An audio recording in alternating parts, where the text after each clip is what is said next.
out with this. Well, Errol Spence tweeted very recently, on my life, the energy that Thurman have doing interviews for these reporters don't be the same when he's talking to me, from his choice of words to how he conducts himself. And here, Errol Spence is touching on something that a lot of us notice, a lot of us have addressed, and it is that while Keith Thurman might be saying one thing, when he's in the presence of Errol Spence, it's different. It feels like he's saying another thing, or it feels like the energy has dissipated. That this is not really a fight that he actually wants. That he could sit there with the interviewer saying whatever he wants, and all of it can sound good. It sounds good. But at the end of the day, when they're in the presence of each other, the energy feels differently. He calls himself the truth. But if you were raised like I was raised in a biblical household, you know that there's a lot of false prophets. Chill out. We're not doing all that. What do you think when he says that about you? There's a lot of false prophets, baby. If I'm a false prophet, you gotta prove it. You gotta prove I'm a false prophet. Hey, I'm a truth seeker, baby. I seek out the truth. You don't you got to man. As soon as I won that title, you got injured. You got injured. As soon as I won the title, look, you got injured. Like I don't want more money in my bank account. Like I don't want more money in my bank account. Once I get that WBC belt, you gonna retire. You ain't gonna get it. How I'm not gonna get it? You gonna get injured again. You gonna get injured again. I'm gonna get injured again. See, he must got some voodoo people. I hope you know. He paid some juju. I am Jamaican. He got some bad. I am Jamaican. And to that I'll say this. Maybe he's right. This fight used to be a hot topic. It used to be a fight that a lot of people were talking about and a lot of people were waiting for. This used to be a fight that was the big welterweight fight before Crawford even moved up to 147 pounds. This was the fight that everybody was talking about. But if this fight lost momentum, if this fight lost steam, was it because of Errol Spence? Or was it because of Keith Thurman? Ask yourself Wasn't Keith Thurman the one saying that 2018 was supposed to be a get-back year? Wasn't he the one saying that? And wasn't he the one that said it's a get-back year, but he's not going to be fighting Spence? And in 2018, he never actually got back. He is just now getting back in 2019. But he's starting off 2019 saying what he was saying at the beginning of 2018. That yeah, it's a get-back year, and I'm not going to be fighting Spence. Not this year. Keith Thurman, as of late, is a guy who's doing any variety of interviews. And if you weren't well versed on the subject, if you weren't keeping up with the news, we've seen you just watching shows, you be getting booed. Why is that? Why is that? Yeah, what was up with that? I don't understand that. But how come you don't want that fight with Spence? That's the fight. Not that I don't want it. You're not. I know you said it's all about your health. Yeah, the moment's not now. What? It's not today and it's not tomorrow. Doesn't mean that it's not a fight that's going to happen, right? Month by month and year by year regarding this particular fight between him and Spence. If you weren't keeping up with that and you was just watching interviews and shit, you would swear that Keith Thurman is ready, that he's telling the truth, that he makes a lot of sense. Bunch of bullshit. If you didn't know any better. But I know better. So fuck what he talking about. You guys have been on the same side of the street for years. You've been in the same weight class for years. And we are no closer to a fight between you and Errol Spence than we were last year, or the year before that, or the year before that, or the year before that. We are no closer to that fight. So for all that shit that Keith Thurman has to say in interviews, who gives a rat's ass? You're not gonna give us the fight we've been asking for years, right? So who gives a flying fuck? Keith Thurman has been making empty promises to the boxing fans for years now, at least in regards to that fight. He's been making empty promises for years. You know, he can answer questions about the fight, he can talk about the fight. You know, very recently an article was published and he was quoted as saying that he's very interested in a big Errol Spence unification fight. He said that, but he didn't say anything about the time frame. He certainly didn't say anything that refuted his previous statements that he has no plans of fighting Spence or Crawford, who he also likes to talk a lot of shit about, but he has no plans to fight Errol Spence this year. So while you might sit there today saying that you're interested in that fight, we don't fucking believe you. You're not going to seem very interested to the boxing fans that are paying to see it. You're not going to seem very interested to them because there's no time frame on that fight. That is a fight that they have been waiting for years. And that is a fight that you have yet to deliver. That is a fight that all you've really done is give empty promises about. We're no closer to that fight today than we were yesterday. These are the facts. You can sit there today telling the media, telling the press that you are interested in that fight. But what people are going to ask themselves is, how interested could Keith Thurman be when this fight has always been there? You and Errol Spence have been on the same side of the street for years. You've been in the same weight class for years. You're both champions now. You're both champions now. But we're still no closer to that fight. You let us know weeks ago that you don't even plan on fighting him this year. So while you're sitting there today saying that you're interested, people are going to ask themselves, How interested could he be? You just told us you're not fighting him this year. It's really more of the same from Keith Thurman. That's all I'm saying. He can sit there and conduct himself however he wants with the media. And maybe it looks convincing. Maybe it looks convincing if you haven't been keeping up with this story. Or maybe it looks convincing to you if you're just a big fan of Keith Thurman. There's that. There are those guys that they can't bring themselves to believe that Keith Thurman might be ducking this guy. My thoughts been what it's been since I was 15-0 when I said, you know, I'll fight Keith Thurman, anybody in the top 5. I mean, I'm ready when he is. And I'm always ready, so it don't matter if it's the first quarter or second quarter or if it's next year. You know, I'm gonna be ready. I'm always ready to fight the best. You know, I have a goal, I have a dream to be the undisputed welterweight champion of the world, and I'm not gonna let anybody stop me from that path. So, you know, this is the fight that I've been wanting with Keith Thurman for the longest. So, I mean, you know, he's been making excuses, said that, you know, I haven't proved myself and win the world title. Said he's gonna bust my bubble, so I mean, I'm waiting to find out what he's gonna do. Maybe it's that way for you. What I see here is when Errol Spence says that the energy feels different when he's talking to Keith and when Keith is talking to the media, what I see here is that he might be onto something, because you know what? That fight's been there for years. It used to be a hot topic. People used to argue about it day and night. It used to be a hot topic, but it fizzled out, and you can thank Keith Thurman for that topic fizzling out. I mean, I'm not even checking for that fight anymore. The only fight that Keith Thurman is about to be involved in is this weekend's tune-up fight with Josecito Lopez. A tune-up fight that he needs. I'm not gonna be unfair about it. I'm not gonna be critical about it. After roughly 2 years of inactivity, give or take 2 months, but after what is roughly a 2-year stint of inactivity, he needs that tune-up fight. I think we can all agree on that. Not opposed to Keith Thurman having a tune-up fight. I'm opposed to the notion that he can go the whole year of 2019 with zero plans of fighting Errol Spence. That's what I'm opposed to. That at minimum, you would think that if this is a fight that you're actually interested in, your plan might be to cap off the year with Errol Spence, that you'll face him late in the year. But, you know, like I said, his comments are his comments. I didn't put those words in his mouth, and I didn't write any of these articles, okay? This is coming from Keith. No plans to face Spence in 2019. Now, who he does plan to face is Josecito Lopez. We know that fight is coming up, and the question then becomes, what are you expecting from Keith Thurman? Well, it's very hard to know what you can expect from a guy who's been out of action for roughly 2 years, just about. It's very hard to gauge what kind of performance you can get from a guy like that, even when the guy is a high-level fighter. But that's just it.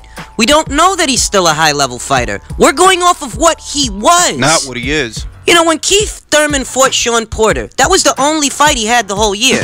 The only fight. And then he comes back the following year and faces Danny Garcia. And once again, that's the only fight he had for over a year. So this is a guy who already really wasn't on a busy schedule. This wasn't a guy that was fighting 3 times a year or even 2 times a year. When we last saw Keith Thurman, he was on a 1-fight-a-year schedule, basically. So even though we know what he was capable of, we don't know that he's capable of those same things today, and how long a journey he has to go on before he's capable of those same things. Keith Thurman was a high-level fighter. We have yet to see if he still is a high-level fighter. And that allows us to segue into my weekend picks. We'll start off with the fight that probably has most people's attention, and that is the Thurman versus Josecito Lopez fight, for the reasons aforementioned. What are you expecting to see from Keith Thurman? I'm not quite sure. I think that Keith maybe can get a stoppage, maybe.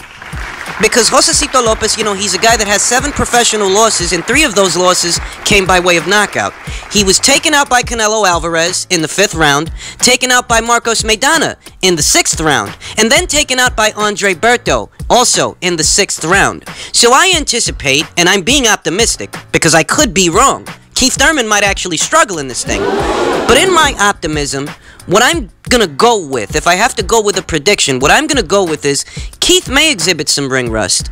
Keith may show signs of a guy who's been out of action for a while. And it's for that reason that maybe his stoppage of Josecito Lopez might come later than previous stoppages of Josecito Lopez. That maybe it's not in the 5th, maybe it's not in the 6th. That maybe, since Keith has been out of action for such a long duration of time, that if he does stop Josecito, it won't be in the 1st quarter of the fight or the 2nd quarter of the fight. That if he does get a stoppage, you know, due to ring rust, maybe it'll be in the 3rd or 4th quarter of the fight. So I'm going with Keith Thurman by way of knockout or technical knockout in either round 7 or 9, you know, somewhere in between, round 7 or 9. That would be the third quarter of the fight, and I'm going with that. Keith Thurman at his best is a force to be reckoned with. Keith Thurman at his best is a very skilled fighter who can fight on the front foot, fight on the back foot, fight on the fly, has very respectable power, good combinations. Keith Thurman at his best is a force to be reckoned with. But after 2 years of inactivity, roughly 2 years, is he at his best? Is that what you guys think? We'll find out. I'll say that if Keith Thurman can manage to get a stoppage of some kind in the first 2 quarters of the fight, that would impress me. It would impress me if he could come right off of the couch and stop a guy from, you know, somewhere in between, you know, rounds 1 and 6. I really would be impressed with that. But, you know, I'm not basing my prediction on, you know, looking to be impressed. I'm basing my prediction on the factors that have been aforementioned. And based on those factors, maybe Keith struggles with Josecito a bit because Josecito's got to realize the opportunity that is in front of him. There's a world title on the line. You have the opportunity to give out Keith Thurman's first loss. So maybe you show up in rare form. Maybe you really give it a spirited effort and give something for Keith to have to work around. So maybe for that reason, the stoppage might come later than sooner. For Keith, that is. So I'm going with Keith Thurman by way of knockout or technical knockout in the third quarter of the fight. Another fight that's happening this weekend is the junior middleweight WBO title fight between WBO champion Jaime Munguia and challenger Takeshi Inoue. And I'm going to keep it short and simple. Takeshi Inoue is on the smaller end of the spectrum when it comes to junior middleweights. A lot of today's elite junior middleweights, you'll notice that a lot of these guys are really big for the weight class. You got guys that are, you know, 6 feet tall or 6'1". You understand? Jaime Munguia just so happens to be one of those guys. He is a guy with very physically daunting size for a 154-pound fighter to have to contend with. There's a visible size discrepancy between Inoue and Jaime Munguia. Munguia's the bigger guy. But it's not just that Munguia's the bigger guy. It's also his style. And what do they say? Styles make fights. Between Inoue's smaller stature and Jaime Munguia's pressure fighting and bigger stature, I'm anticipating a situation to where Jaime Munguia might get him out of there, and he might get him out of there relatively quickly, because not only does this guy have a size advantage over Inoue, but he's a swarmer. He's a pressure fighter. He's a guy that's looking to maul Inoue, and Inoue's the smaller guy. Inoue does not exhibit the kind of lateral movement, hand speed, and quick counter-punching to work around a guy like Jaime Munguia. Those would be necessary components in defeating a pressure fighter with that kind of a sizable advantage. Inoue doesn't exhibit the kind of punching power to keep Jaime Munguia off, and he doesn't exhibit the kind of movement to offset Munguia's pressure. So the situation I'm seeing there is that Jaime Munguia may get a stoppage in the first quarter of the fight. He may prove to be far too much for Takeshi Inoue. So I'm going with Jaime Munguia by way of knockout or technical knockout somewhere between the first 3 rounds, the first quarter of the fight. We move on from that to the heavyweight matchup between Adam Babyface Assassin Kownacki, and what is now a more seasoned contender than he used to be, Gerald Washington. What do I anticipate for a fight like this? It's a very curious development, because for Adam Kownacki, it's a step in the right direction. These are the kinds of fighters that you need to be fighting to grow as a fighter. That in Gerald Washington, what you're facing is a fighter who's more statuesque than you are. More athletic. More mobile than you are. You know, if Gerald Washington does anything well, he does exhibit good movement and good usage of the jab. That is the test. Puts Adam Kownacki in a situation to where he's got to pin the guy down before he can get off the kinds of punches that he wants to get off. And therein lies the test. What do you think will seize the day? Whose skill set do you think will seize the day? The movement and jabbing of Gerald Washington, or the come forwardness and combination punching and work rate of Adam Kownacki? And in this situation, I'm going to go ahead and I'm going to go with Adam Kownacki by way of a decision. I don't rule out the possibility that Adam might actually pack the kind of punch to hurt Gerald Washington, because these are heavyweights after all. One clean punch getting through can completely change the dynamic of a fight. So I don't rule out a knockout. I'm just saying that I'm being more conservative with the prediction that Gerald Washington's movement might offset some of Adam Kownacki's combination punching. So a portion of the fight is going to be spent just trying to pin the guy down. But once Gerald Washington begins to slow down, these combinations are going to start to connect, they're going to start to land, and Adam will appear to be the more busier guy in the eyes of the judges, thereby picking up most of the rounds. Do realize that even though Adam Kownacki has a very unassuming demeanor and he's a portly fellow, you wouldn't think he's as dangerous a heavyweight as he is if you were just looking at him. But when you watch him fight, what you notice is this guy has very respectable hand speed. Not the best, but he's got good hand speed, very good combinations, and a very good work rate, which is pivotal. When you got a man this size, constantly coming forward, constantly throwing punches at you, round by round, it can be taxing on your energy reserves. Gerald Washington's in particular. Gerald Washington squared off with a very similar kind of fighter in Jarrell Miller, who just so happens to be Adam Kownacki's close buddy. And in that fight, Gerald faced a similar situation to what he's facing in this fight, to where he's got a guy who's going to be coming forward, trying to walk him down and throw combinations to land bombs, to inflict damage. And in that fight, Gerald Washington's energy reserves were tested, and he faltered. Eventually, Jarrell got to him. So in a situation with a similar kind of fighter, you know, Adam Kownacki, I don't think Adam is as big a puncher as Jarrell, but there are similarities there, that he's aggressive like Jarrell, he comes forward like Jarrell, he lets his hands go like Jarrell, and he does it within close proximity. He needs to get up close to his man to get off those kinds of shots. In a similar situation with a similar fighter, what I see, at least, you know, based on a conservative prediction, is that at minimum, Adam may outwork Gerald Washington, thereby winning a decision. So I'm going with Adam Kownacki by way of a decision. I don't rule out a knockout. I'm just choosing to be conservative with the prediction.